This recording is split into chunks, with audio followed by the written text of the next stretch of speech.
श्री राम जय जय राम।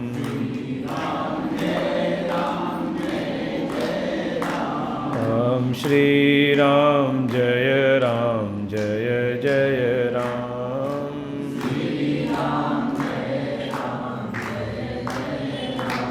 ओम श्री राम जय जय राम। आवाज बढ़ाना जरा। ओम श्री राम जय जय राम।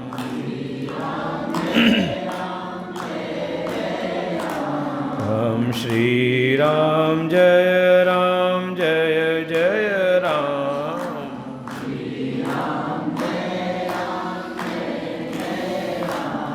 ओम श्री राम जय जय राम।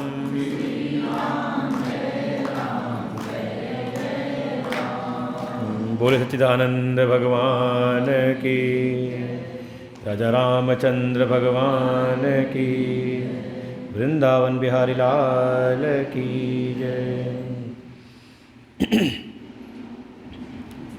ओम सहना भवतु सहनौ भुनक्तु सह वीर्यं करवावहै तेजस्विनावधीतमस्तु मा विद्विषावहै। ओम शांति शांति शांति। अखंडमंडलाकारं व्याप्तं येन चराचरं तत्पदं दर्शितं येन तस्मै श्रीगुरवे नमः। अज्ञानतिमिरान्धस्य ज्ञानाञ्जनशलाकया चक्षुरुन्मीलितं येन तस्मै श्रीगुरवे नमः। गुरुर्ब्रह्मा गुरुर्विष्णु गुरुर्देवो महेश्वर गुरुर्साक्षात् परं ब्रह्म तस्मै श्रीगुरवे नमः। त्वमेव माता च पिता त्वमेव बन्धुश्च सखा त्वमेव विद्या द्रविणं त्वमेव सर्वं मम देवदेव। गजाननं भूतगणादिसेवितं कपित्थजम्बूफलचारुभक्षणम् उमासुतं शोकविनाशकारकं नमामि विघ्नेश्वरपादपङ्कजम्। नारायणं नमस्कृत्य नरं चैव नरोत्तमं देवीं सरस्वतीं व्यासं ततो जयमुदीरयेत्। सच्चिदानन्दरूपाय विश्वोत्पत्त्यादिहेतवे तापत्रयविनाशाय श्रीकृष्णाय वयं नुमः। यं प्रव्रजन्तमनुपेतमपेतकृत्यं द्वैपायनो विरहकातरया जुहाव पुत्रेति तन्मयतया तरवो विनेदु तं सर्वभूतहृदयं मुनिमानतोऽस्मि।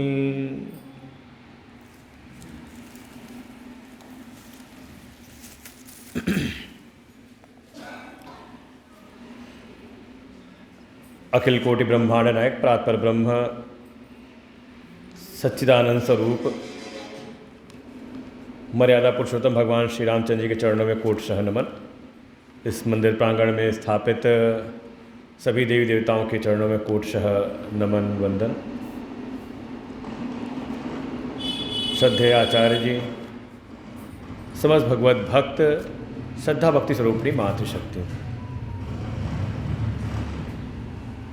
तार देखो, तार ठीक से लगा होगा, ढीला कहीं लूज लगाते हो सही से।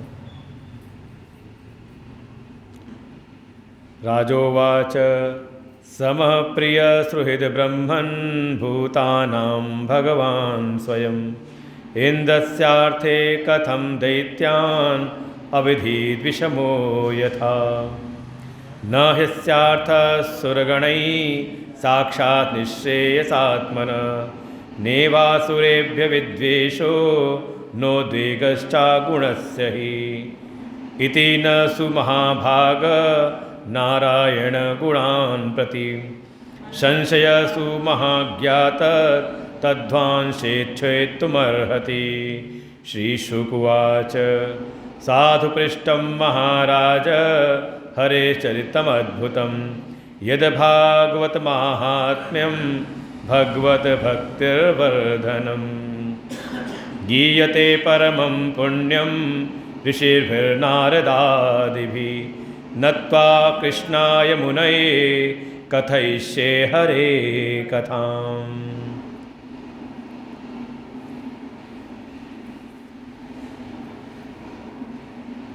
संसार के जो भी प्राणी हैं सब वास्तविकता में अगर विचार करें तो सबके सब सुख ही चाह रही हैं। और अगर देखें और अपने मन को अगर विचार करें,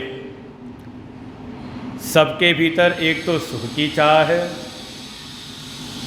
सबके भीतर ही जीने की भी इच्छा है।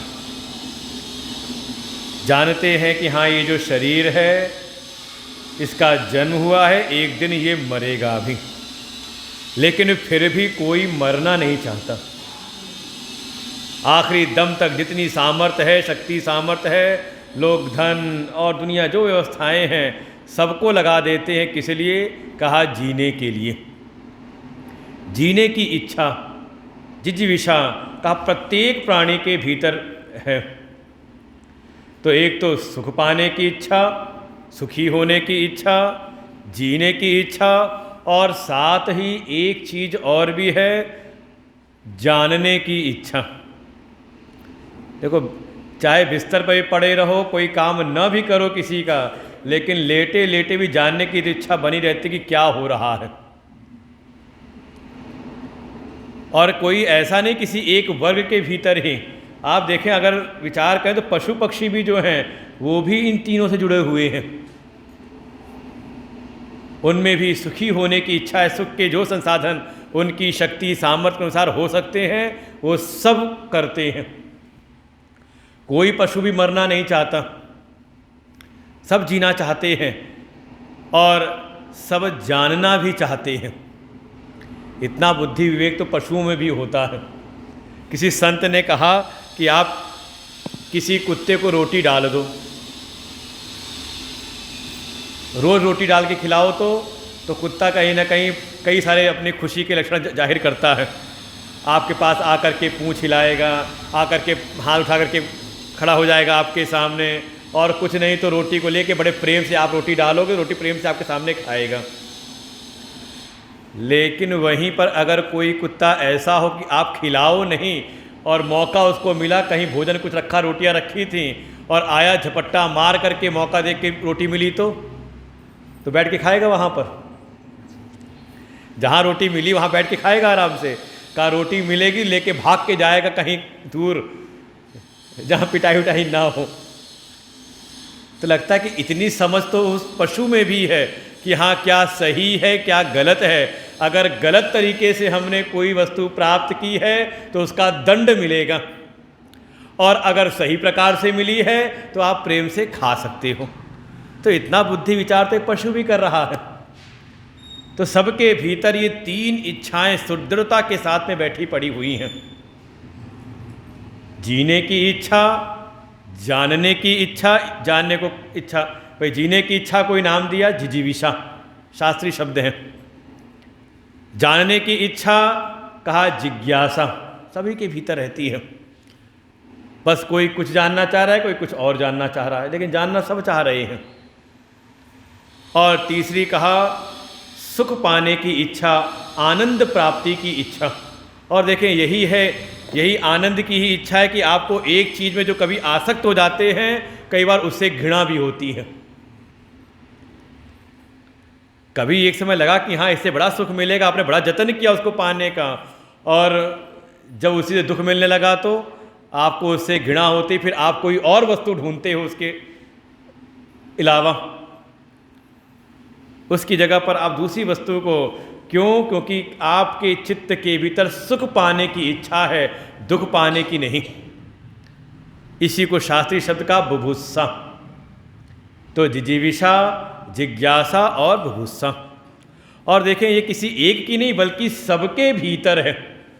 और आप इन तीनों जो ये चीज़ें भीतर आ रही हैं, मूलभूत इच्छा, ये क्यों है, किस कारण से है, ये आपको संसार में कोई इसका समाधान नहीं दे सकता। हाँ, बस ये है कि जो जो इच्छाएं आपके भीतर आ रही हैं वो उसको पूर्ण करने के संसाधन दे रहे हैं। चाहे वो वैज्ञानिक लोग हों, आपकी इन्हीं इच्छाओं को पूरा कर रहे हैं। लेकिन ये समान रूप से इच्छाएं सबके भीतर क्यों हैं, इसका अगर कोई कारण बताते हैं तो वो है हमारे अपने शास्त्र। यही महिमा है हमारे वैदिक शास्त्रों की। वेद, पुराण, इतिहास, जो भी हमारे जो ग्रंथ हैं, इनकी यही महिमा है कि ये इन्हीं कारणों की वो खोज करते हैं। और वो कारण ये है कि हमारा अपना स्वरूप है आत्मा, हम आत्म स्वरूप हैं, ब्रह्म स्वरूप हैं, और ये उसी के लक्षण हैं। सच्चिदानंद रूपाय, जो आत्मा है कैसी है, कहा वो सत है, चित है और आनंद रूप है। सत माने का त्रिकाले अपि तिष्ठति, जो तीनों काल में रहे, जिसका कभी नाश ना हो। अविनाशी तो तद्विद्धि, का वही अविनाशी है, उसी को कहते हैं सत। जो हमेशा रहे, जिसका नाश संभव है नहीं, कोई उसका नाश नहीं कर सकता, उसी को हम कहते हैं सत। फिर चित है, चित को कहते हैं ज्ञान स्वरूप। चित माने चेतन। देखो संसार में जो लोग कहते हैं जड़ चेतन की परिभाषा करते हैं तो अलग तरह से करते हैं। जड़ क्या है, चेतन क्या है, तो कह देंगे कि हाँ जिसमें कोई गति है, क्रिया है, तो कहेंगे ये चेतन है। और जिसमें कोई गति ना हो, कोई क्रिया ना हो, तो कहेंगे ये जड़ वस्तु है। ठीक ना? लेकिन अब हम ये पूछे कि ये शरीर कैसा है, जड़ है कि चेतन, कैसा है? कल भी पूछा था तो कहा था शरीर तो जड़ है। हमने कहा तो क्यों लगाया तो क्यों लगा दिया? मतलब आप स्पष्ट नहीं कह रहे, कहीं ना कहीं संशय से युक्त होकर कह रहे हो। ये शरीर जड़ है कि चेतन? क्यों चलता फिरता दिखाई नहीं दे रहा?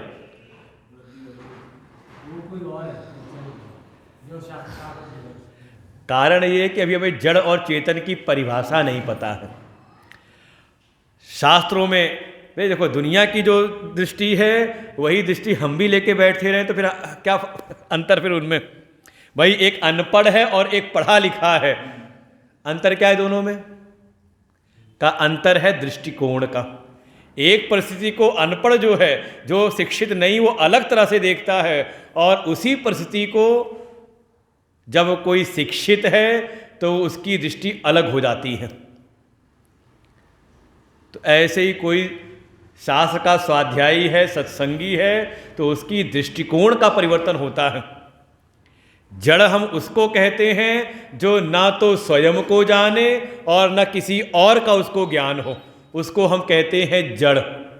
जब जैसे मेज है, कुर्सी है, माइक, ये ना तो अपने आप को जान रहे हैं और ना किसी और को जानते हैं। और चेतन हम उसको कहते हैं, चित्त स्वरूप उसको कहते हैं जिसको स्वयं का भी ज्ञान हो और वो अपने प्रकाश में अन्यान को भी प्रकाशित करे। अब ले आए इसको शरीर पर, तो ये शरीर अपने आप को नहीं जानता कि जानता है अपने आप को? अरे इसमें कोई पीड़ा हो जाए तो वो भी आपको दूसरे पास जाना पड़ता है जांच करवाने के लिए। शरीर अपने आप को नहीं जानता और ना इस शरीर के द्वारा किसी और चीज़ का ज्ञान होता है। देखो, जागृत अवस्था जब तक आप जगे हुए हो या स्वप्न अवस्था में हो तब तक आपको सब चीज़ों का ज्ञान हो रहा है, लेकिन जैसे ही भीतर वाला सो गया, सुषुप्ति में चला गया, तो ये बिल्कुल मुर्दे के समान पड़ा रहता है। इस शरीर से नहीं, बल्कि भीतर, इस शरीर के भीतर जो चेतन है वो स्वयं को भी जान रहा है कि मैं हूँ, और उसी चेतन के प्रकाश में सब कुछ प्रकाशित हो रहा है। जैसे दिवाली में वो पहले जलाते थे, एक घड़े में छेद कर करके उसके भीतर एक दीपक रख देते थे, और फिर दूर से कोई देखे तो लगता था कि हाँ, घड़े के छिद्रों से प्रकाश निकल रहा है, सबको प्रकाशित कर रहा है। लेकिन वो घड़े का प्रकाश, ये प्रकाश किसका है? का प्रकाश है भीतर रखे उस दीपक का। ऐसे ही कहा भीतर बैठे, इसी को कहा राम झरोखे बैठकर सबका मुजरा ले। वही राम कौन है? कहा वही सच्चिदानंद रूप है, वही आत्मा रूप है, जगत की आत्मा हमारी आत्मा है। का वही आत्मा, चेतन आत्मा भीतर बैठ के वो स्वयं को भी जान रही कि मैं हूं। अच्छा, मान लो शरीर नहीं होगा तो शरीर मर जाए तो आपको होगा कि नहीं कि हाँ मैं मर रहा हूं, मर गया हूं। अच्छा, नरक में गए आप, शरीर तो लेके गए नहीं, चलो स्वर्ग में गए, नरक नहीं गए। अब नरक नहीं जाओगे, सत्संग में आ गए तो नरक के रास्ते तो बंद हो गए पीछे के।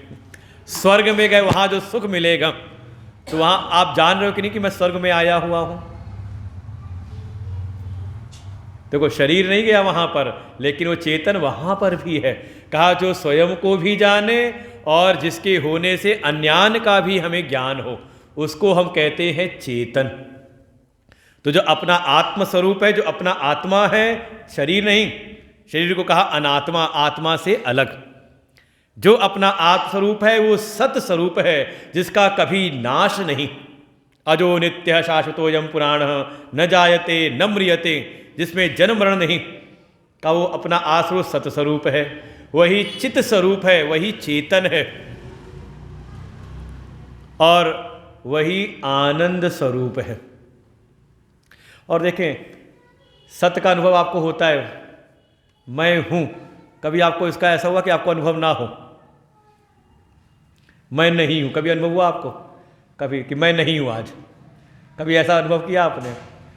अरे सोते समय भी आपको रहता है कि हल्के खटका हुआ, आप जग गए, हाँ मैं हूं तो। हाँ, ये भले भूल जाओ कि कहाँ हूं, कौन हूं ये।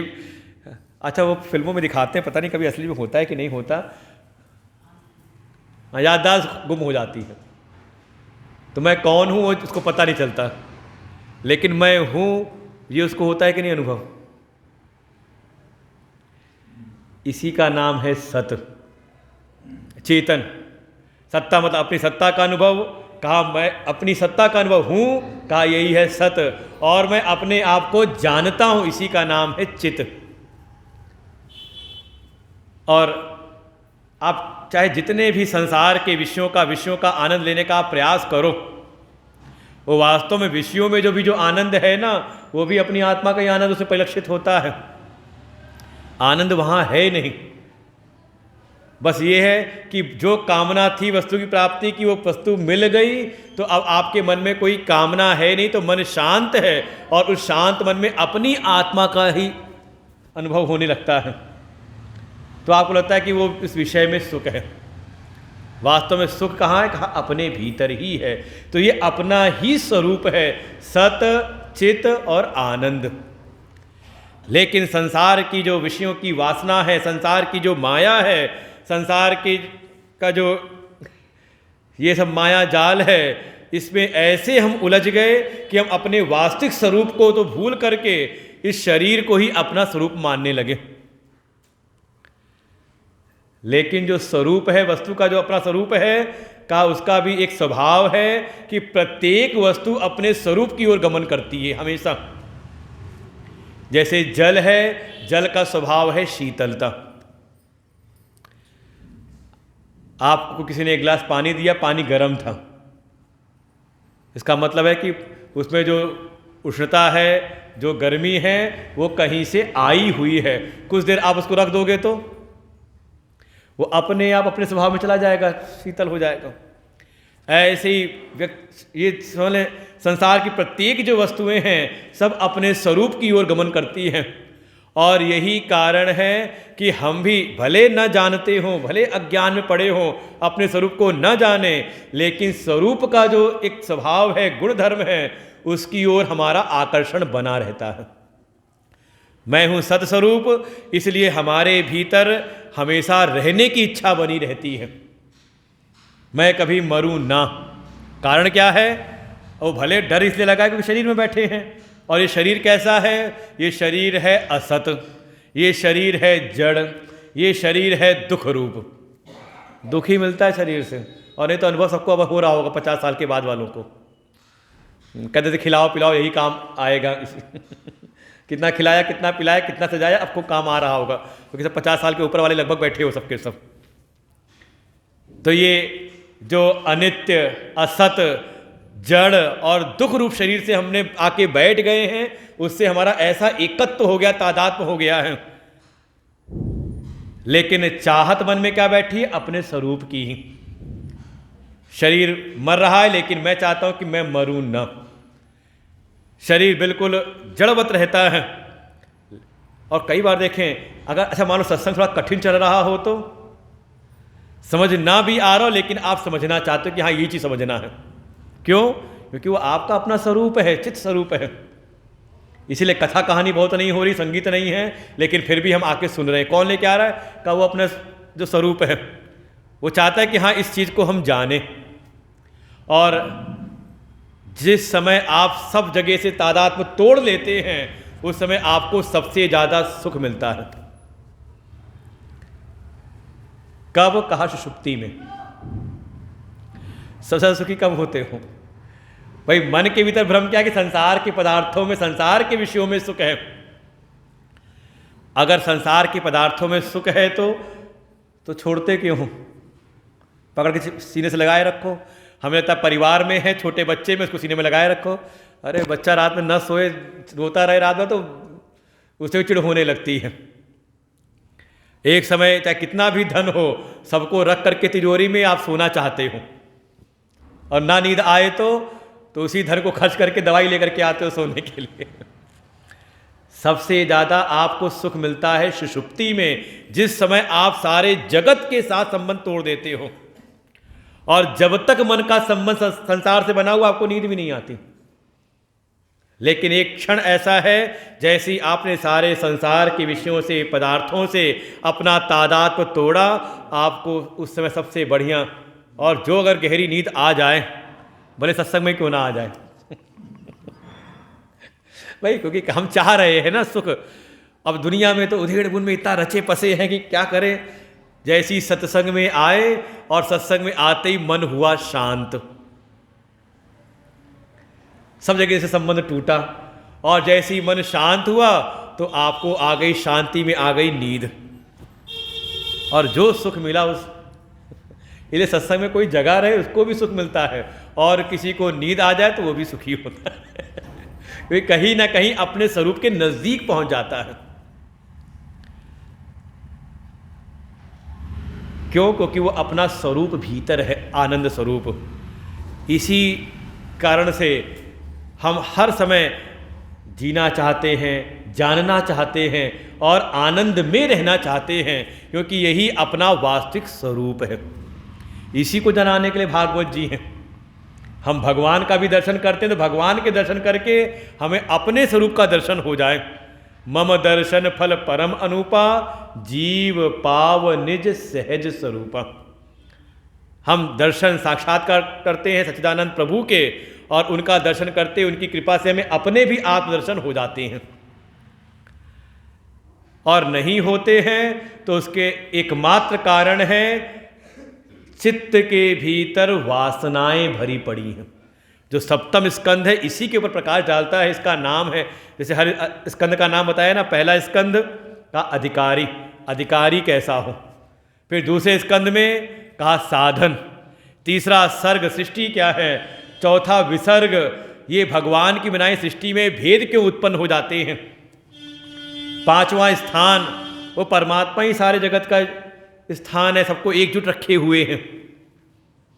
फिर छठे स्कंद का नाम पोषण, जैसे एक माँ अपने पुत्र का पोषण करती है, थोड़ा सा भी अगर बच्चा अगर माँ के अनुकूल हो जाए तो चाहे कितना भी कष्ट दे रहा हो, लेकिन एक बार भी कहीं ना कहीं कुछ अच्छा कर दे तो वो माँ उसकी सारी चीज़ों को भूल जाती है।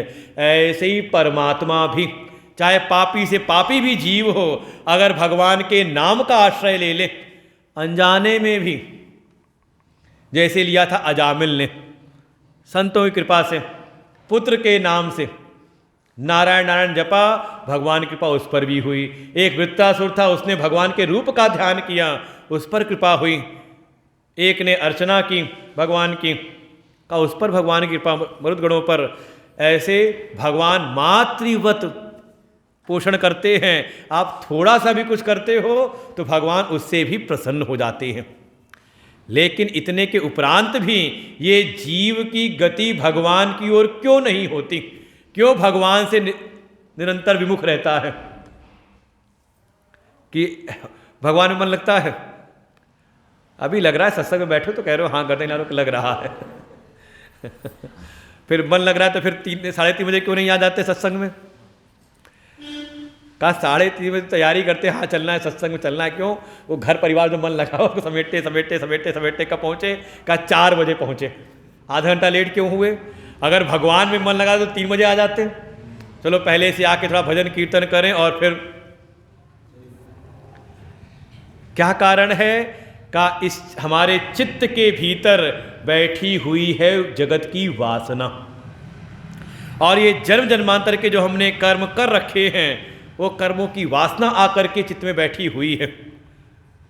और देखें, और ये बिल्कुल स्पष्ट दिखाई देता है।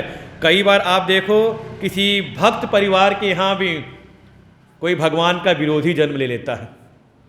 हम कहें कि उन माता तो अच्छे संस्कार दिए, सब कुछ अच्छा किया, लेकिन उसके भीतर जो उसके पूर्व के जन्म की जो वासनाएं आई हैं वो बड़ी बलवती प्रभावी हो जाती हैं।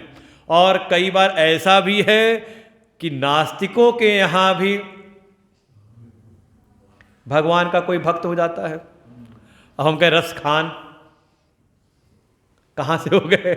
कहते कोई पूर्व जन्म की कोई कर्मों की वासनाएं हैं वही आ जाती साथ में। कुछ तो इस संसार में आपको संस्कार प्राप्त होते हैं, लेकिन ये जो जीव है कुछ पूर्व के जन्मों की वासनाओं को लेकर के आता है। और दोनों प्रकार की वासनाएं हैं, सद्वासनाएं भी हैं, शुभ वासनाएं भी हैं, तो असत अशुभ वासनाएं भी हैं। तो करना क्या है? समझ लें, करना यही है कि ऐसी संगत में हम बैठें जहां से हमारी शुभ वासनाओं को बल प्राप्त हो। गोस्वामी जी बहुत सूक्ष्म से कहते हैं, सुमति कुमति सबके उर रहीं। कहाँ की चौपाई है? रामायण तो हम समझ ही रहे हैं ये सुंदर कांड की। सुमति कुमति सबके उर रहें, नाथ पुराण निगम अस कहें। देखो पुराण कह रहे हैं, वेद कह रहे हैं। पुराण और निगम माने वेद, यही सब वेदों में वर्णन किया गया है। सबके भीतर है, सुमति भी है अर्थात सद्वासनाएं शुभ वासनाएं भी हैं, और कुमति भी है असत वासनाएं भी हैं, सभी के चित्त के भीतर। तो जीवन में परिणाम क्या होता है? कैसा? जहाँ सुमति तहाँ संपत्ति नाना, जहाँ कुमति तहाँ विपत्ति निदान। जहाँ सुमति है, शुभ वासनाएं हैं, वास्तव में वहीं पर संपत्ति प्राप्त होती है। संपत्ति कौन सी? धन वाली नहीं, जो परम संपत्ति है। पायो जी मैंने, हाँ राम रतन धन पायो। अब ये नहीं कि करोगे तो धन, अब ये बात अलग है, जिस पर भगवान की कृपा हो तो इसमें कुछ कमी नहीं रहती। एक बार भगवत प्राप्ति कोई करके तो देखे। ध्रुव जी को जिस सिंहासन से उतारा गया था, जब उन्होंने भगवत दर्शन प्राप्त किया तो उनका स्वागत किया जाता है और सिंहासन पर वही बैठते हैं। जहाँ सुमति संपत्ति नाना, जहाँ सुमति है, जहाँ शुभ वासनाएं हैं, वहीं पर भगवत प्राप्ति है। और जहाँ पर कुमति है, अशुभ वासनाएं हैं, समझ लें वहीं पर अनेकों प्रकार की विपत्तियां आ जाती हैं। उसकी फिर निम्न निम्न गतियों में उसको जाना पड़ता है। तो उपाय करना क्या है? का अपनी सुमति को बढ़ाना है, अपनी सद्वासनाओं को बढ़ाना है। और कहाँ बढ़ेगा? कहा जब आप सत का संग करोगे, इसका नाम है सत्संग, और कुछ नहीं। अच्छा, सत्संग में आकर के आपको सत प्रेरणाएं मिलती कि नहीं मिलती? कि ठीक है, हमसे गलतियां जीवन में हो रही थी, अब हम अपने जीवन को सुधारेंगे, इस मार्ग पे आगे बढ़ाएंगे, ऐसे अपने जीवन को जिएंगे। क्या हो रही? आपकी शुभ वासनाएं बढ़ रही हैं, भगवान की प्राप्ति करनी है, मोक्ष की प्राप्ति करनी है। ये सारी शुभ वासनाएं आपको सत्संग में प्राप्त होती हैं। और इसीलिए भक्ति शास्त्रों ने स्पष्ट कह दिया, अगर कोई परमार्थ के मार्ग में आगे बढ़ना चाहता हो, भगवत प्राप्ति के मार्ग में आगे बढ़ना है, परम आनंद की प्राप्ति करनी है, तो दुस्संगा सर्वथा एव त्यज, उसको दुस्संग का सर्वथा त्याग कर देना चाहिए। और दुस्संग माने, दुस्संग केवल व्यक्ति का ही दुस्संग नहीं होता, विचारों का भी दुस्संग होता है। आप क्या सुन रहे हो वो भी आपके भीतर अशुभ वासनाएं लाता है, आप क्या देख रहे हो वो भी, आप क्या खा रहे हो, भीतर क्या लेके जा रहे हो, जो भी आप भीतर लेके जा रहे हो, ये सब के सब। इसलिए कहा आहार शुद्धौ सत्य शुद्धि, सत्य शुद्धौ ध्रुवा स्मृति। आहार की शुद्धि आवश्यक है। आहार माने जो भी आप भीतर ग्रहण कर रहे हो। अब आहार का मतलब इतना मत ले लेना कि केवल दाल चावल जो आप खा रहे हो। जो भी हमारी इंद्रियां ग्रहण कर रही, भीतर लेके जा रही हैं, इंद्रियों का, जैसे नेत्र रूपी इंद्री है तो इसका आहार है रूप रंग। रूप क्या आप देख रहे हो, ये श्रोत्र इंद्री है, श्रवण इंद्री है, तो आप क्या सुन रहे हो, क्या भीतर इसको खुराक दे रहे हो। त्वचा से आप क्या किसको स्पर्श कर रहे हो, क्या आप सूंघ, अच्छा दुर्गंध कहीं नाक में जाए तो मन विक्षिप्त होता है कि नहीं? अरे कई बार तो ऐसे ऐसे मोहल्ले, ऐसे इलाके होते हैं कि वहाँ चाहे कार में जाके बिल्कुल शीशा सब बंद कर लो, तब भी कहीं ना कहीं उसकी दुर्गंध आई जाती है। तो मन खिन्न होता है कि नहीं, विक्षिप्त होता है कि नहीं? तो क्या आप आहार लेकर के जा रहे हैं? आहार की शुद्धि हो, और वो होती है केवल और केवल सत्संग में। और जब तक ये जन्म जन्मांतर की वासनाएं, संसार की असत वासनाएं दूर नहीं होती, तब तक भगवत प्राप्ति संभव है ही नहीं। हाँ, फोन बंद कर लो, बंद कर लो, नहीं फिर घंटी बजेगी, और किसी करेगा तो वही बंद कर ले। दोष है ये सब, बिल्कुल अपराध। भगवान के मंदिर में आके भगवान में मन ना लगे, दुनिया की याद आए तो समझ लो फिर आप क्या कर रहे हो, आप फिर दंभ कर रहे हो, और कहें ढोंग कर रहे हो। इसका नाम ढोंग है कि हम हो कहीं पर और ध्यान कहीं और का लगा हुआ हो। भगवान सब जानते हैं अंतर्यामी कि भीतर क्या चल रहा है, और उसी का विशेषण सत्संग में होता है। इसी का नाम सत्संग है। कथाएं तो चल रही हैं, सब कथाएं सब आपको पता है, सारी कथाएं। उतया कर्म वासना, ये जो कर्म की वासनाएं हैं, जितनी जल्दी क्षीण हो जाएं, उतनी जल्दी ही आपको भगवत प्राप्ति, अपने आत्मस्वरूप की अनुभूति होती है। ये जिजीविषा, जिज्ञासा और भुभुत्सा, ये आपका अपना स्वरूप है, उसकी अनुभूति जीवन में हो जाती है। इसी को समझाने के लिए ही सप्तम स्कंद में कथा आती है प्रहलाद जी की। और देखें, ये प्रश्न, कई सारी कथाएं आई ना, दैवासुर संग्राम की कथाएं आई, तो परीक्षित ने पूछ लिया कि ये कैसा, भगवान को तो निष्पक्ष होना चाहिए ना, समम प्रिय सुहृद ब्रह्मन, भगवान को कैसा होना चाहिए, समदृष्टि वाला होना चाहिए ना, सबके प्रति समभाव होना चाहिए ना उनका, क्योंकि सब उनसे ही उत्पन्न हुए हैं, उन्हीं में हैं, सबके प्रति समान भाव होना चाहिए ना। लेकिन ये क्या दिखाई देता, कथाओं में सुनते हैं कि इंद्रस्यार्थे कथम, कि जो इंद्र आदि देवता हैं, इनका तो भगवान पक्ष लेते हैं, और दैत्य आदि जो हैं उनका वध करते हैं, उनसे द्वेष करते हैं। तो ये भगवान में भी ऐसा वैषम्य क्यों भीतर क्यों आ रहा है?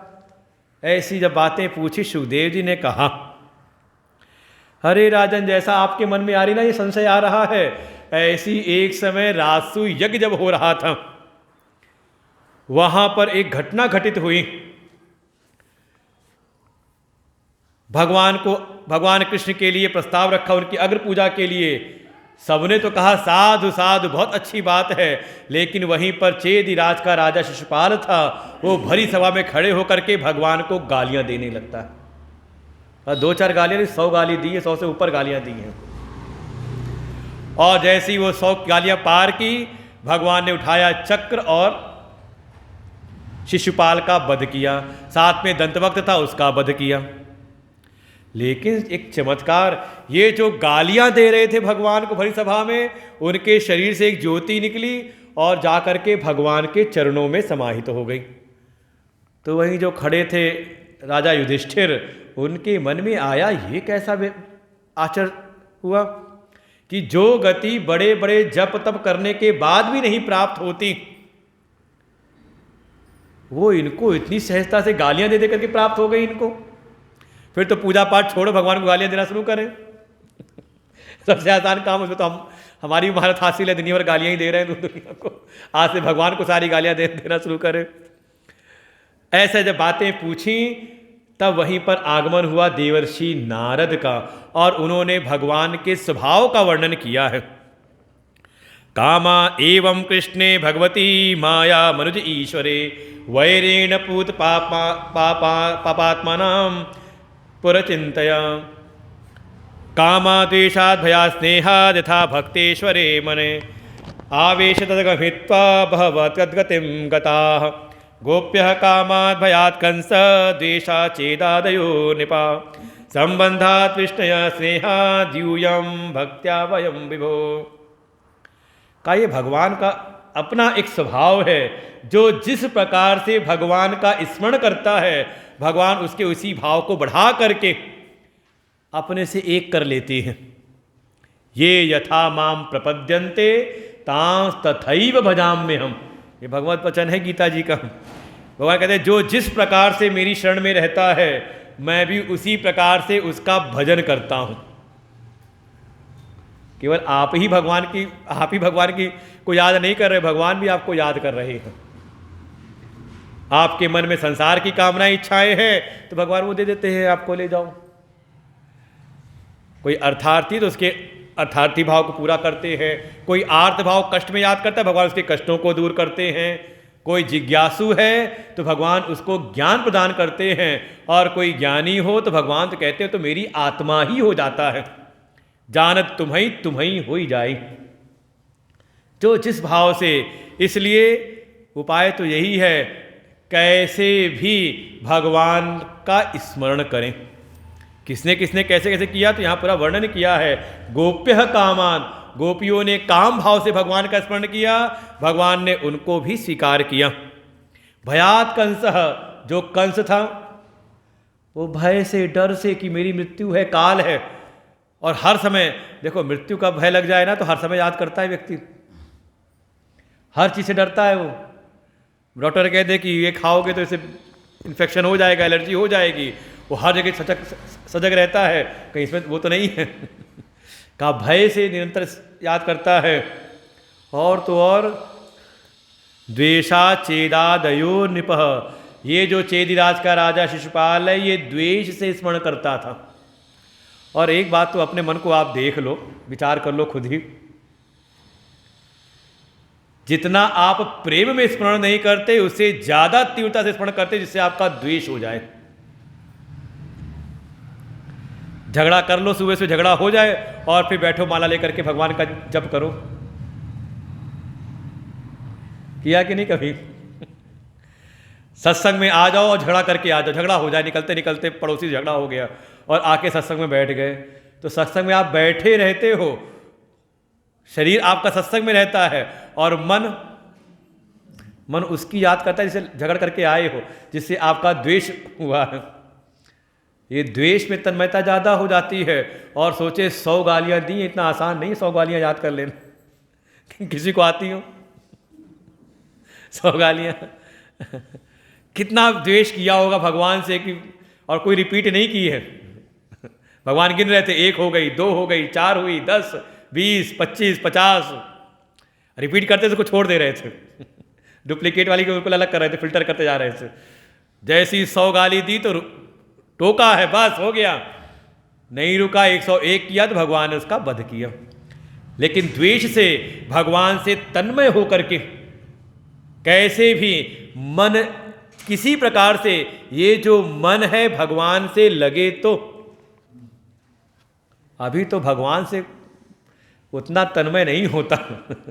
आवेश तदघम हित्वा, भगवान से मन लगे अगर जैसे भी, तो मन तो लगा है ना सच्चिदानंद ब्रह्म से, परमात्मा से, तो उससे स्पर्श होते ही, उनका स्मरण करते ही जो भी उनके उसके जन्म जन्मांतर के जो पाप हैं, उन सारे पापों को भगवान नष्ट कर देते हैं। सन्मुख होई जीव मोहि जबहि, जन्म कोटि अघ नासहि तबहि। ये भी सुंदरकांड की है चौपाई। ऐसे और उसको, उसके पापों को नष्ट करके उसको सद्गति प्रदान करते हैं। इसलिए उपाय तो यही है, जैसे भी आगे भी कहा, जैसे विष्णु वंश वाले, उन्होंने संबंध से भगवान का स्मरण किया। स्नेहाद यूयम, स्नेह से हम सब सारे संत लोग करते हैं, और सब कोई उनसे भक्ति के द्वारा उनसे जुड़ता है। किसी भी प्रकार से तस्मात् केनापि उपायेन मनः कृष्णे निवेशयेत्, किसी भी प्रकार से किसी भी रूप में आप अपने मन को भगवान से जोड़ करके रखें। बाकी कृपा उनकी होती है। किसने किया? कहा, कथा यहाँ पे सुनाई हिरण्यकश्यपु की, जो भगवान का द्वेषी था। कितना द्वेष कि भाई का वध हुआ, हिरण्याक्ष का वध हुआ, उसके बाद आकर के अपने घर वालों को बड़ी सांत्वना दी है। अरे आप सब चिंता ना करिए, मेरे भाई को वीर गति प्राप्त हुई है, शहीद हुआ है। जैसे वो धर्मी कहते हैं ना, जो बम से फट जाते कहते हैं शहीद हुआ है, भले समाज का नुकसान करके गया। तो दुष्ट भी कहते हैं वीर गति को प्राप्त हुआ है। और तो और यहाँ पे फिर अच्छा ज्ञान भी दिया है कि आप दृष्टि से तो कोई जन्मता मरता है नहीं। हाँ, नित्य आत्मा अव्यय शुद्ध सर्वगा सर्वपर तत्ते सर्वात्मानो लिंगम माया प्रजन गुणान। तो हमको उपदेश भी किया है बढ़िया। आत्मा की दृष्टि से किसी का भी कभी मरण होता नहीं, कोई नष्ट नहीं होता। उसको तो वीर गति की प्राप्ति हुई है। उसका शत्रु जो विष्णु था, मैं उससे प्रतिशोध लूँगा, और चल पड़ा तपस्या करने के लिए। और ऐसी घटना आती है कि जब गया तपस्या करने के लिए, तो उस दिन जो गया जिस पेड़ के नीचे बैठा था, संजोग देवता आकर के उसकी तपस्या भंग करने के लिए एक तोता का रूप बना लिया। और जैसे ये ध्यान लगाने के लिए बैठे, वो तोता बोले नारायण नारायण। जैसे आप ध्यान करने बैठते हो नारायण का, तो तखन्न से आवाज़ आई, धन की किसी पड़ोसी किसी परिवार की आवाज़ आई, बच्चे की आवाज़ आई, तो क्या करते हो? मन भटकता है ना। तो ऐसी दुष्टों का मन भटकता है जब नारायण का नाम सुन लेते हैं। उसका मन बड़ा खिन्न हुआ, अरे मैं तो आया तपस्या करने के लिए, नारायण का नाम, मेरे शत्रु का नाम कौन लेता है? आँख खोली, भगाया तोते को, तोता उड़ के गया। फिर बैठने का प्रयास किया, जैसे ही बैठा फिर तोता आया, नारायण नारायण। उसको फिर आया, 4-5-6 बार ऐसा हुआ, लगा आज दिन ठीक नहीं, लगन मुहूर्त ठीक है नहीं। उस दिन लौट आया वापस, देखा जो हिरण्यकश्यपु की जो पत्नी है कयाधु, ये भगवत भक्त हैं, जिसने अपनी काया को धू कर रखा हो भगवत भक्ति में। और देखिए कई बार होता है भक्ति में लोग अपने शरीर का ध्यान नहीं रहता। उसने देखा, अरे आज तो स्वामी गए थे तपस्या करने, इतनी जल्दी आ गए, क्या स्वामी तपस्या पूरी हो गई, वरदान मिल गया आपको? उसने कहा क्या तपस्या पूरी, शुरुआत ही नहीं हुई। जैसे ही बैठा था वहां पर एक तोता आया और नारायण नारायण बोलने लगा। अरे कयाधु तो चौंक गई, ये विष्णु के विरोधी मेरे स्वामी आज नारायण का नाम, यहां तो नारायण का नाम लेना ही अपराध है, गर्दन काट दी जाती है। वो क्या है, सिर तन से जुदा। आज ये खुद नाम ले रहा है। लगता है कुछ कृपा होने वाली है भगवान की। और बहुत चतुर है कयाधु। वो गई, तुरंत आए हैं, मन में आया देखो आज बड़े नाम ले रहे हैं, एक नाम और निकलवाना चाहिए। कई कुछ काम भोजन तैयार किया, बढ़िया भोजन लेकर के आई। फिर पूछा, अरे वो आप कुछ कह रहे थे कि तपस्या से वापस आ गए आप, क्या बात कह रहे थे? कुछ क्या तोता होता कुछ कह रहा था कि हाँ नारायण नारायण बोल रहा था। अरे वो कयाधु तो खुश, हाँ 2 बार और बढ़ गया, 4 बार हो गया। ऐसी किसी किसी बहाने से कुछ बढ़िया सब्जी ला के दी। वो क्या कह रहे थे आप, तोता क्या कह रहा था? कहा नारायण नारायण बोल रहा था। ऐसे ही करते करते करते करते 108 बार उस दिन कयाधु ने किसी न किसी बहाने से उस दुष्ट से भी भगवान का नाम बुलवाया। और कृपा ऐसी, उसी दिन कयाधु के गर्भ में प्रहलाद जी प्रवेश करते हैं। जो महादुष्ट है, भगवत विरोधी है, उसी के घर में भगवान के भक्त प्रहलाद जी का जन्म होता है। बाद में गया तपस्या करने, साधना करके ब्रह्मा जी से बिल्कुल वरदान भी उसको मिला। वरदान तो चाहा था कि मैं अमर हो जाऊं।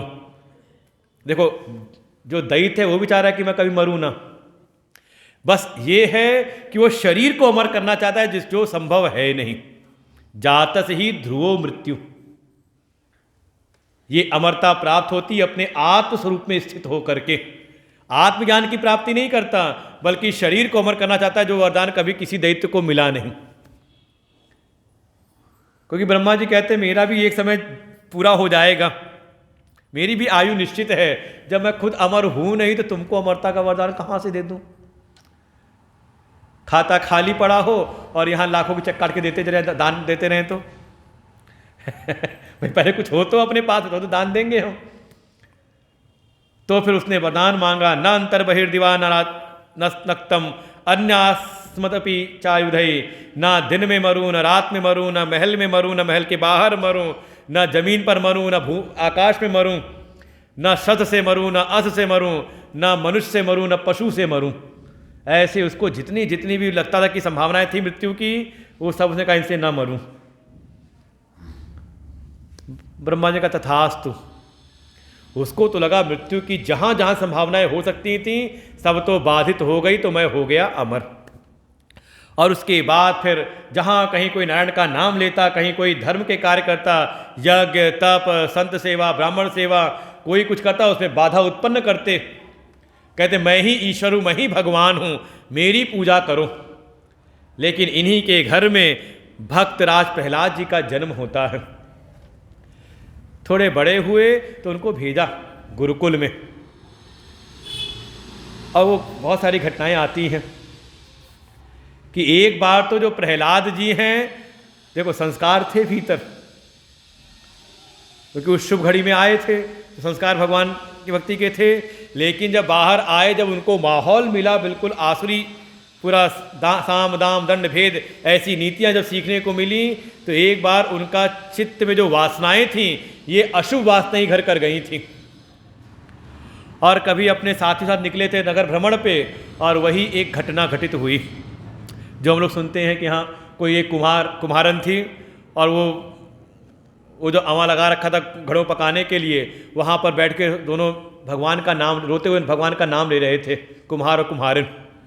वो प्रहलाद जैसी भगवान का नाम सुना, हमारे राज्य में भगवान का नाम, हमारे शत्रु विष्णु का नाम लेता है, कौन है ये? और जब जाकर के पास देखा, उनको फटकार लगाई, तब उन्होंने कहा राजकुमार ऐसी ऐसी घटना हो गई है। ये क्या कहते हैं, घड़े रखे थे और इसमें संजोग से एक बिल्ली ने बच्चे दे रखे थे, और मेरे स्वामी ने ध्यान दिया नहीं, इसलिए इसमें आग लगा दी। हम तो बस भगवान से प्रार्थना कर रहे हैं कि हमसे तो गलती हुई है, अगर प्रभु नारायण चाहेंगे तो वो बिल्ली के बच्चे भी वहाँ बच सकते हैं। प्रहलाद को तो उस समय बड़ा क्रोध आया, कौन नारायण, कैसा नारायण बचाने आएगा। तुरंत कहा ठीक है, तुम मेरे यहाँ नारायण का नाम लेते हो, मैं कल आकर के देखूंगा, अगर वो बिल्ली के बच्चे नहीं बचे तो समझ लेना तुम्हें भी कारागृह में बंद करके तुम्हें मृत्युदंड मिलेगा। वो कहते नहीं राजकुमार, हमारा दृढ़ विश्वास है। और अपने कुछ सेवकों को वहाँ खड़ा करके प्रहलाद जी गए। जब अगले दिन आए और जब अग्नि ठंडी हुई और जब उसको घड़े हटाए गए, तो देखा बिल्ली के बच्चे कूदते हुए निकल के आए। ये घटना घटित हुई। तब जो सुप्त वासनाएं थीं, सद्वासनाएं थीं, उसी दिन से वो जागृत हो गई। और प्रहलाद जी ऐसे भगवत निष्ठा में लीन हुए कि एक दिन जब गुरुकुल से आए, हिरण्यकश्यप ने गोद में बैठाया, गोद में बैठा के पूछा, जैसे आप भी बच्चा स्कूल से आए तो पूछते हो ना, आज क्या पढ़ करके आए हो, या मेहमान आ जाए तो बेटा कुछ अच्छी सी बात सुनाओ। देखो दोनों प्रश्न में अंतर है। आपने पूछा आज स्कूल में क्या पढ़ा, तो बच्चा बाधित है जो आज पढ़ा वो बताए, लेकिन आपको कोई अच्छी बात सुनाओ तो स्वतंत्र है, चाहे आज पढ़ा हो चाहे कभी भी पढ़ा हो, कहीं भी पढ़ा हो तो अच्छी बात सुना सकता है वो। तो यहाँ पूछा यही बात, प्रपच्छ कथ्यताम वत्स मन्यते साधु यद भवान, कि हे पुत्र कोई श्रेष्ठ बात, कोई अच्छी बात जानते हो तो मुझको बताओ। प्रहलाद उवाच तत्साधु मन्ये सुरवर्य देहिनां सदा समुद्विग्नमधियाम् असाद्ग्रहात् हेत्वात्मपातं गृहमन्धकूपं वनं गतौ यधरिमाश्रयेत। प्रहलाद जी कहते हैं, हे असुरराट, हे दैत्यों के सम्राट, हे पिताजी, आपने अगर श्रेष्ठ बात पूछी है तो मुझको तो यही समझ में आता है कि इस संसार में ये जो भी मनुष्य है देहवान है, इस देह में रह करके वो चाहे कितने भी सुख के संसाधन इकट्ठा कर ले, जैसी जैसी सुविधाएं वो उसके मन में कल्पना में आती सब इकट्ठा कर ले, लेकिन सारे संसाधनों के बीच रह करके भी का उसका चित्त सदैव उद्विग्न रहता है। आपका शांत हो गया सबका, चाह तक बढ़िया घर हो जाए, रहने को छत हो गई, भोजन की व्यवस्था हो, और लगभग यहाँ जितने बैठे हो तो किसी को चिंता नहीं कि कल भोजन कहाँ से मिलेगा, कल क्या सालों की व्यवस्था है, इतनी तो कृपा है ही है, कोई ये नहीं डर है कि कल रोटी कहाँ से मिलने वाली हो। जो जो सुख के साधन हमने सोचे थे, विचारे थे, उतना लगभग है, लेकिन फिर भी कल की चिंता से चित्त हमेशा ग्रस्त रहता है, आगे क्या होगा। अरे कुछ नहीं तो सब कुछ हो तो उसके बाद भी रहेगा, हमारे बाद क्या होगा क्या होगा इन लोगों की, दुनिया का, घर परिवार का, सब बड़े नादान से हैं। क्या है, सब कुछ हो जाए तो भी चित्त कहीं ना कहीं उद्विग्न ही रहता है। कारण वही है, चित्त चाहता है शांति, सुख, आनंद, वो है अपना स्वरूप, लेकिन उसको हम जानते नहीं, ढूंढते हैं बाहर के जगत में। यही कारण है कि वो हर चीज के बीच में रह करके भी हमेशा अशांत रहता है। तो उपाय क्या है, तो कहा हित्वा आत्मपातम गृहम अंधकूपम, ये गृह रूपी जो अंधेरा कुआं है इसका त्याग कर दे। बड़ा मुश्किल है, घर छोड़ दें, कहा घर से छोड़ने का मतलब है घर में आप रहो लेकिन घर आप में ना रहे। आसक्ति का त्याग कर दें, उसे बिल्कुल चिपक ना जाएं, छिपकली कहते कभी छिपकली ना बने रहें। ठीक है, जो हमारी सामर्थ्य, हमारे कर्तव्य, अपने कर्तव्यों को अच्छी प्रकार से करें, उसे तादात्म्य ना करें, उसकी बहुत कहते हैं उससे बहुत ममत्व ना करें। और देखा जाए तो एक घर ये अपना शरीर भी है। पुरंजनोपाख्यान जो आता है उसमें यही कहा गया, 9 द्वारे पुरे देहि, ये जो 9 द्वारों वाला ये जो पुर है, ये देह का यही रहने वाला घर है। 7 द्वार ऊपर है, 2 आंख, 2 कान, 2 नासिका, 1 मुख, और जननेन्द्रिय और मल द्वार, ये 7 द्वारों से बना हुआ ये 7 युक्त ये शरीर ही घर है। अर्थात केवल बाहर ही नहीं, इस देह से भी जो ममता आ सकती है, इसका त्याग करके अपने उस आत्म स्वरूप में स्थित हो। यद हरिम आश्रयित, जो आत्मरूप भगवान श्री हरि हैं, उसमें हमारा चित्त आसक्त हो, क्योंकि वहीं से सुख शांति की प्राप्ति संभव है, क्योंकि वो सुख स्वरूप है, परम शांत स्वरूप है। शांतम शाश्वतम अप्रमेयम अनघम निर्वाण शांति पदम का वही परम शांत स्वरूप है, और वहीं से आपको शाश्वत शांति की प्राप्ति हो सकती है। बात तो बड़ी अच्छी कही, लेकिन हिरण्यकश्यप को कितनी अच्छी लगी। अरे तुरंत उतारा नीचे, ये मेरे शत्रु का नाम लेता है। बुलाया गया, आचार्य क्या पढ़ाते हो गुरुकुल में? वो आचार्यों ने कहा, शुक्राचार्य के 2 पुत्र हैं जो मुख्य आचार्य हैं, षंड और अमर्क। उन्होंने कहा, राजन हमने नहीं पढ़ा है, पता नहीं कहाँ से ये सीख करके आया है, ले जाओ फिर से आसुरी विद्या सिखाओ इसको, मेरे शत्रु हरि का नाम ना ले। वो दोबारा ले गए, पढ़ाने ले गए, पढ़ करके एक दिन फिर आए प्रहलाद जी घर, छुट्टी पर आए होंगे, होली की छुट्टी पर, पता नहीं सब होली होती थी कि नहीं होती थी, उसके बाद हुई होगी। घर पे आए तो पिता ने फिर गोद में बैठाया बड़े प्रेम से, पुत्र प्रहलाद अनुच्चताम तात स्वधीतम किंचित उत्तमम, तुमने जो कुछ अच्छा पढ़ा हो, स्वाध्याय किया हो, वो मुझको बताओ, कोई उत्तम बात सुनाओ। प्रहलाद उवाच श्रवणम कीर्तनम विष्णु स्मरणम पाद सेवनम अर्चनम वंदनम दास्यम सख्यम आत्मनिवेदनम। प्रहलाद जी कहते, पिताजी पिछली बार जो कहा था वो आधा अधूरा रह गया था। कहा था ना, हरि का आश्रय लें, अपने आत्मस्वरूप का आश्रय लें, उसकी प्राप्ति करें। तो कैसे आश्रय लें? तो हरि का आश्रय लेने के 9 उपाय हैं। भगवान का आश्रय कैसे लेना चाहिए? तो कहा 9 उपाय हैं, 9 प्रकार की भक्ति जीवन में आ जाए।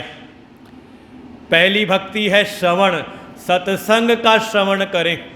बिना सत्संग के भगवान की प्राप्ति, भक्ति नहीं प्राप्त होती। पहला साधन है। आप पूजा पाठ कितनी कर रहे हो, क्या कर रहे हो, क्या नहीं कर रहे, उसका नहीं, आपने सत्संग सुना कि नहीं सुना। श्रवण पहली सीढ़ी है।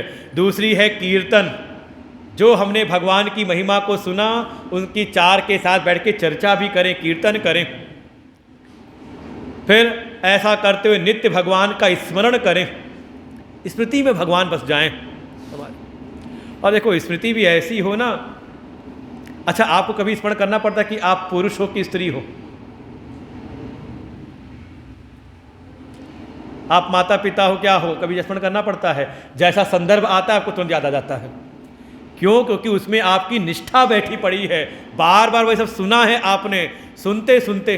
अच्छा किसी के बच्चे हुए ना हो और कोई बच्चा आकर उसको माँ कह दे, पिता कह दे, तो चौंक जाएगा, ये मुझे क्यों बोल रहा है ऐसे। हुआ कि नहीं कभी?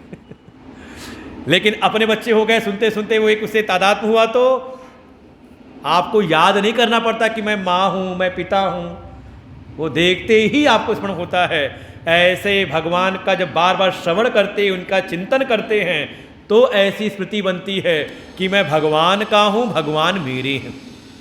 उनका स्मरण करे, उनके चरणों की सेवा करे, पाद सेवनम, थोड़ा उनकी अर्चना करे, अर्चन करे। वंदनम, ये सिर को उनके चरणों में झुकाए। दास्यम, सेवा करते समय हमेशा दास्य भाव बना रहे, नहीं तो कई बार क्या सेवक कब स्वामी बन जाता कुछ पता चलता नहीं। भगवान पे हमारा अधिकार नहीं, बल्कि ऐसा समर्पण हो कि उनका अधिकार हम पर हो जाए। भगवान मेरे नहीं, ये भाव आ जाए कि मैं भगवान का हूं। जाय विधि मेरा साईं रीझे, सोई वेश धरूं। ये मीराबाई जी की है ऐसी भक्ति, ऐसी भावना। दास्यम, सख्यम, हृदय की कोई बात है तो उनसे हम कहें, और हर परिस्थिति में, चाहे अमंगल हो चाहे मंगल, कैसी भी परिस्थिति हो, उसमें भगवान का अनुग्रह ही देखें। देखो जहाँ से सख्य भाव होता है ना, उसकी बुरी बात भी आपको खराब नहीं लगती।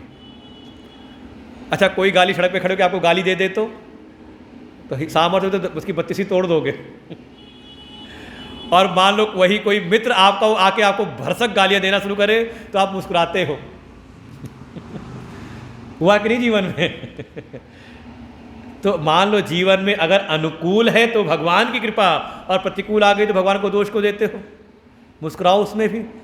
देखो इसमें ही भगवान हम पर कहीं ना कहीं कृपा, समझ लो वही है।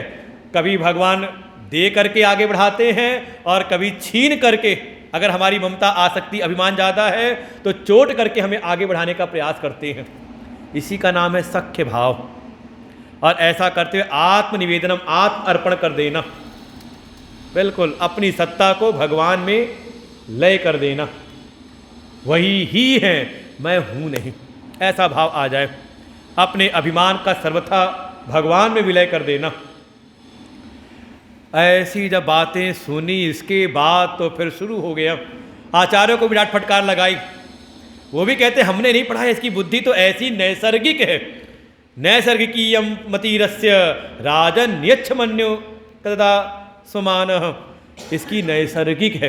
तात्पर्य क्या हुआ, ये संस्कार इसके भीतर जन्म से ही आए हुए हैं, हमने नहीं सिखाया। ये कहा था ना कि जो वासनाएं हैं, कुछ तो संस्कार हमको यहाँ मिलते हैं और कुछ संस्कार हम ले करके आते हैं, जिसको कहा वासना, कर्म वासनाएं ले करके दोबारा गए। इसके बाद तो एक दिन आचार्य लोग गए थे कहीं कुछ कार्य से, ये प्रहलाद जी पूरे गुरुकुल के बच्चों को भगवान की भक्ति सिखाने लगे। वहाँ जो कीर्तन कराए सबने पूछा कि आपके भीतर ऐसा ज्ञान क्या कारण था? तो प्रहलाद जी ने उन बच्चों को सुनाया कि बाल्यकाल में जब मेरे पिता गए थे तपस्या करने के लिए, तो देवताओं के राजा इंद्र ने आक्रमण कर दिया था और सारे असुरों को तो मारा, वध किया, भगाया, और मेरी माँ जो गर्भवती थी मुझको लिए जा रहा था कि इसके गर्भ से जो बालक पैदा होगा उसका मैं वध कर दूंगा, भाई दैत्य का पुत्र दैत्य होगा। लेकिन बीच में देवर्षि नारद ने मेरी माँ की रक्षा की उससे, और मुझको, मेरी माँ को ले गए अपने आश्रम में, और उनके आश्रम में ही मेरा जन्म हुआ। और लगभग जब तक तपस्या उसकी पूरी नहीं हुई हिरण्यकशिपु की, लगभग 5 वर्ष तक का जो जीवन है प्रहलाद का बीता था देवर्षि नारद के आश्रम में, जहाँ वेद मंत्रों की ध्वनि है, यज्ञ हो रहा है, भगवान का भजन हो रहा है, सत्संग स्वाध्याय हो रहा है। और वो 5 वर्ष की अवस्था में जो संस्कार मिले थे, जो वासनाएं जगी थी, सद्वासनाएं आई थीं, वो एक बार जा करके वो धूमिल हो गई थी, लेकिन वो घटना घटित हुई तो कुम्हार वाली, तो सब संस्कार जग गए। इसीलिए प्रहलाद जी कहते हैं कि भगवान की भक्ति को बुढ़ापे के लिए ना छोड़ो, कि जब कानपुर में हड़ताल हो जाए, सुनाई देना बंद कर दे, चले आए। कौमार आचरित प्राज्ञ, कौमार अवस्था से जब बच्चा संस्कार लेना शुरू कर दे, और देखिए हमारे सनातन धर्म में, हिंदू धर्म में सबसे बड़ी समस्या यही है, जब बच्चा बिल्कुल छोटा सा होगा गोद में, उसको खूब राधे राधे, खूब राम राम करवावेंगे, पूजा में खुद लेके बैठेंगे ना, खुद पूजा करेंगे ना, उसको कुछ फर्क पड़ने वाला है। जब बच्चा जब संस्कार ग्रहण कर नहीं रहा, उस समय खूब संस्कार देते हैं। कहा कौमार्य अवस्था में, जब लगभग कौमार्य अवस्था कहते, एक देखो शैशव अवस्था है, बाल्य अवस्था, उसके बाद आती है कौमार्य, उसके बाद आती है अवस्था युवा अवस्था। लगभग 10 वर्ष का जो बालक होता है, उसमें वो सामर्थ्य होती है, वो संस्कारों को देख करके सीखता है।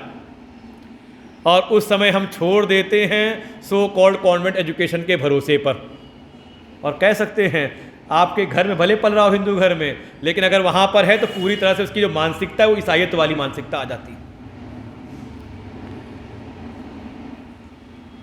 उसको अपने 30 त्योहार का पता नहीं होगा, लेकिन उसको ये पता होगा कि हाँ क्रिसमस डे कब है, फादर्स डे कब है, मदर्स डे कब है।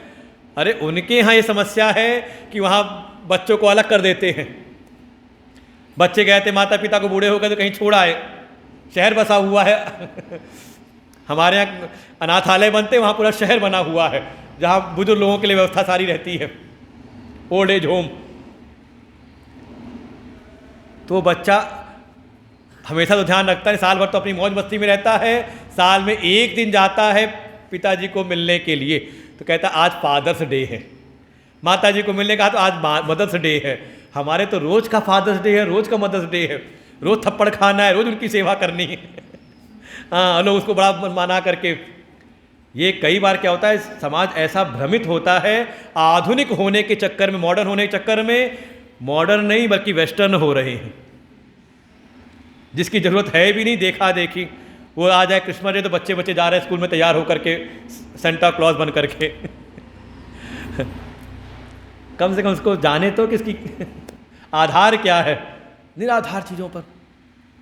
इसलिए कौमार्य अवस्था में, और उस समय आप तो बिल्कुल आश्वस्त छोड़ दिया स्कूल के भरोसे, आपने उस समय संस्कार दिए नहीं, तो ऐसा नहीं कि बच्चा संस्कार नहीं लेगा, फिर वो विधर्मियों के संस्कार लेकर के आता है।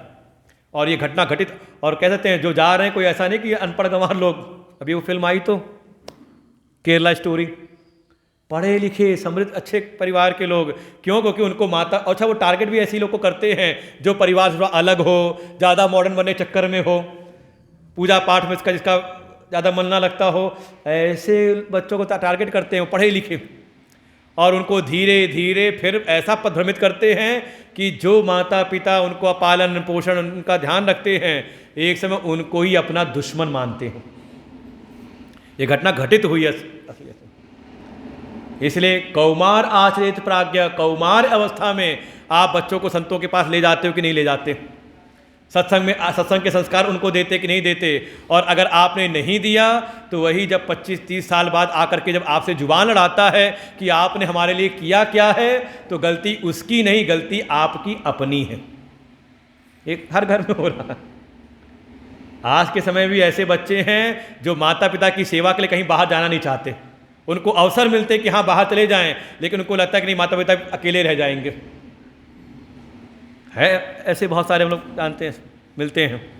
और एक ऐसे भी हैं, ऐसे क्या सभी ऐसे हैं कि उनको कोई नहीं, अपना जीवन जी रहे हैं, फिर एक दिन आते हैं फादर्स डे मनाने के लिए। क्या हो गया? क्या वेस्टर्न हो गए मॉडर्न के चक्कर में। कौमार आचरित प्राज्ञा, प्रहलाद जी ने उनको सिखाया।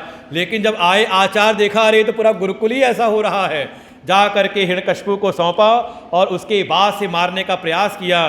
कभी खाई में फेंकते हैं, कभी पहाड़ से गिरा दिया, कभी हाथी के पांव से। लेकिन प्रहलाद जी का बाल भी बांका नहीं होता, बल्कि जो ले जाता मारने के लिए वही वापस नहीं आता।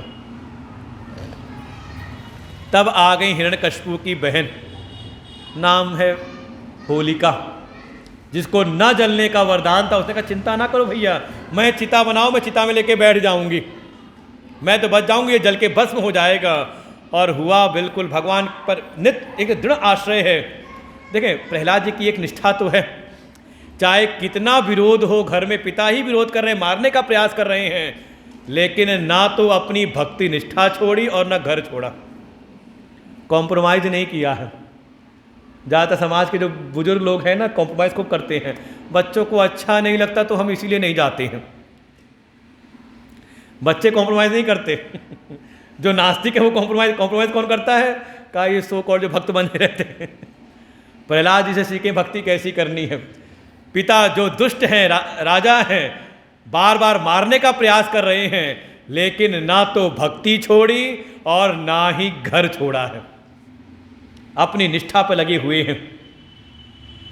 तब आई होलिका, जिसको न जलने का वरदान था, चिता में वो जल के भस्म हुई और वहीं पर प्रहलाद जी की रक्षा वहाँ भी हो जाती है। उसी की स्मृति में आप होलिका दहन करते हैं। अर्थात हमारे ये जो बुरे विचार हैं, जो असद वासनाएं जो हम जन्मांतर की लेकर के आ रहे हैं, जिस असद वासनाओं के लिए, विषय वासनाओं के कारण आपके अंतरतः जो आपकी आत्मस्वरूप है, भगवत स्वरूप है, परमात्मा है, जिनका हमें दर्शन होता नहीं, उस होलिका की अग्नि में अर्थात ज्ञान की अग्नि में अपनी उस असद वासनाओं का हम दहन करें। इसका नाम है होलिका। और अपनी सद वासनाओं को, भगवत वासनाओं को हम बढ़ाएं, इसके लिए है होलिका। केवल वो होलिका जलाने का नहीं, रंग गुलाल खेलने का ये भाव है कि हमारी असद बुरी वासनाएं भस्म हो, भस्मीभूत हो, और हमारी सद वासनाएं थोड़ी दृढ़ हो। भगवत वासना, भगवान की भक्ति के मार्ग में हमारा जीवन श्रेष्ठ मार्ग पर आगे बढ़े। एक दिन हिरण्यकशिपु ने स्वयं लिया, मारने का प्रयास किया। कौन बचाता है तुझको? पूछा। प्रहलाद ने कहा सारे जगत की रक्षा करते, वही मेरी रक्षा करते हैं। रहता कहाँ है? कहा वो तो सर्वत्र रहते हैं। तब हिरण्यकशिपु के मन में आया, सीधे मारता नहीं, क्योंकि उसको पता है कि जिसने इसको मारने का प्रयास किया, ये तो मरता नहीं, मारने वाला मर जाता है। तो हिरण्यकशिपु बहुत सचेत है। उसने सोचा पहले इसको बचाने वाले को मारता हूँ, फिर इसका वध करूंगा। तो पूछा कहाँ रहता है? कहा वो तो सर्वत्र है। क्वासो यदि स सर्वत्र कस्मा स्तंभे न दृश्यते, अगर वो सर्वत्र है तो इस खंबे में क्यों नहीं दिखता? प्रहलाद जी हाथ जोड़े कहते हैं, सोहम विकटमानस्य, मुझको तो इस खंबे में भी दिख रही है। तब गदा उठा के खंबे पर प्रहार किया हिरण्यकशिपु ने, और वहाँ से प्रकट होते हैं। बोलिए नरसिंह भगवान की। जोर से सिंह की दहाड़ करते हुए, आधा शरीर मनुष्य का है और धड़ मनुष्य का और सिर सिंह का। और फिर युद्ध होता है हिरण्यकशिपु के साथ में। बिल्कुल शाम का समय है, न दिन न रात। ले आए हिरण्यकशिपु को बिल्कुल ड्योढ़ी पर द्वार के, न महल के अंदर न महल के बाहर, और बैठ के अपनी जंघाओं पर रख लिया, न जमीन पर न आकाश में, और बिना अस्त्र शस्त्र के ही अपने पहने नाखून उसकी छाती फाड़ करके लहू पान करने लगे। हिरण्यकशिपु का वध हुआ, लेकिन उनका जो एक क्रोध है, विकराल रूप है, सारे देवता की स्तुति करते शांत होते नहीं। देवताओं ने कहा ऐसे शांत नहीं होंगे, इनकी पत्नी को बुलाओ, लक्ष्मी जी को बुलाओ, उनको देख के शांत हो जाएंगे। अरे लक्ष्मी जी भी आई पूरा बंठन करके, वो ऐसी दहाड़ लगाई नरसिंह ने, वो लक्ष्मी जी उल्टे पांव भागी। कहा ये मेरे स्वामी नहीं, मेरे स्वामी तो शांताकारम है, बड़े शांत स्वरूप वाले हैं। तब देवर्षि नारद ने भक्त प्रहलाद को आगे किया, और भक्त प्रहलाद को देखते ही भगवान ने अपनी गोद में उठाया, और जैसे नवजात बछड़े को गाय चाटती है ऐसे भगवान प्रेम करने लगे। अरे प्रहलाद तुमको बड़ा कष्ट मिला, बड़े तुम्हें दुख सहन करने पड़े, मैंने बड़ी देर की, तुम्हें कोई वरदान चाहिए तो मांग लो।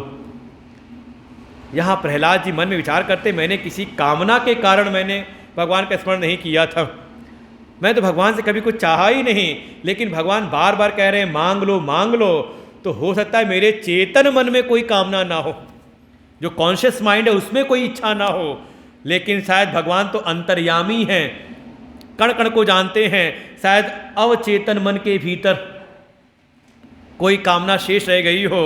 तो भगवान से प्रार्थना करते हैं, हे प्रभु अगर आपको वरदान ही देना है तो ऐसा वरदान दीजिए कि मेरे चित्त में कभी कोई कामना उत्पन्न ही ना हो। देखिए कोई वासना ना आए, संसार की कोई विषय वासना ना आए,